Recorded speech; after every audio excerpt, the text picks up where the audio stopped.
सुप्रभात प्यारे बच्चों, हिंदी की कक्षा में आपका स्वागत है। बच्चों, आज हम अपनी रचना पुस्तक से पाठ 6 सर्वनाम का अध्ययन करेंगे। तो आइए आप भी अपनी पुस्तक में पाठ 6 निकालकर उस पर आज की दिनांक लिखिए। बच्चों, सर्वनाम शब्द दो शब्दों के मेल से बना है, सर्व तथा नाम।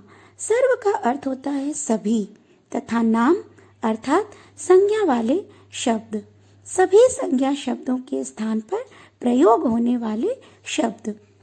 संज्ञा के स्थान पर प्रयोग होने वाले शब्दों को ही सर्वनाम कहते हैं, जैसे मैं, तुम, वह, कौन आदि। सर्वनाम शब्द एक वचन तथा बहुवचन दोनों रूपों में होते हैं। सर्वनाम के 6 भेद होते हैं। पहला है पुरुषवाचक सर्वनाम। कहने वाले, सुनने वाले और अन्य लोगों के लिए प्रयोग होने वाले सर्वनामों को पुरुषवाचक सर्वनाम कहते हैं। ये 3 प्रकार के होते हैं। उत्तम पुरुष, कहने वाला अर्थात मैं, हम, मेरा। दूसरा है मध्यम पुरुष, सुनने वाला अर्थात तुम, तू, आप। तीसरा अन्य पुरुष, अन्य लोगों के लिए अर्थात उसे, उन्हें। उदाहरण स्वरूप, यह मेरा घर है, तुम क्या कर रही हो। इन वाक्यों में मेरा तथा तुम कहने वाले तथा सुनने वाले के लिए प्रयोग हुआ है। दूसरा है निश्चयवाचक सर्वनाम। किसी निश्चित व्यक्ति या वस्तु की ओर संकेत करने वाले सर्वनामों को निश्चयवाचक सर्वनाम कहते हैं, जैसे यह मेरा बल्ला है, वह एक मंदिर है। इन वाक्यों में यह तथा वह शब्द निश्चितता की ओर संकेत कर रहे हैं।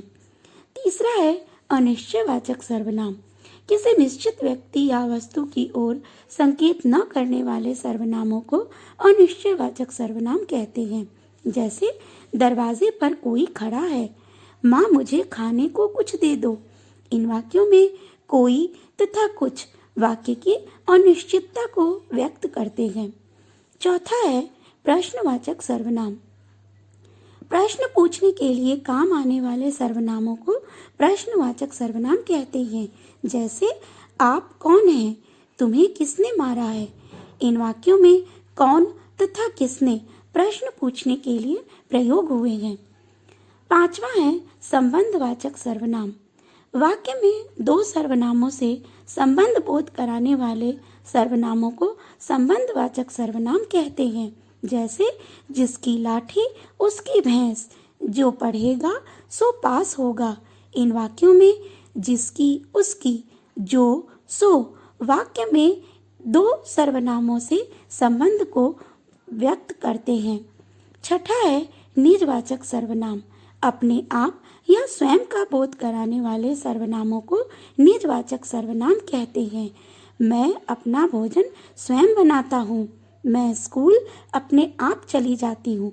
इन वाक्यों में स्वयं तथा अपने आप, अपने लिए बोध कराने वाले शब्द हैं। बच्चों, आज हमने सर्वनाम के बारे में जाना। संज्ञा के स्थान पर प्रयोग होने वाले शब्दों को सर्वनाम कहते हैं। सर्वनाम भी एक वचन और बहुवचन दोनों रूपों में होते हैं। सर्वनाम के 6 भेद होते हैं: पुरुषवाचक, निश्चयवाचक, अनिश्चयवाचक, प्रश्नवाचक, संबंधवाचक और निजवाचक। बच्चों, आप इस पाठ को 2 से 3 बार पढ़ें तथा समझने का प्रयास करें।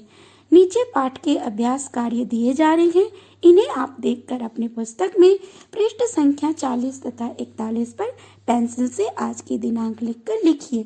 धन्यवाद। घर पर रहें, सुरक्षित रहें।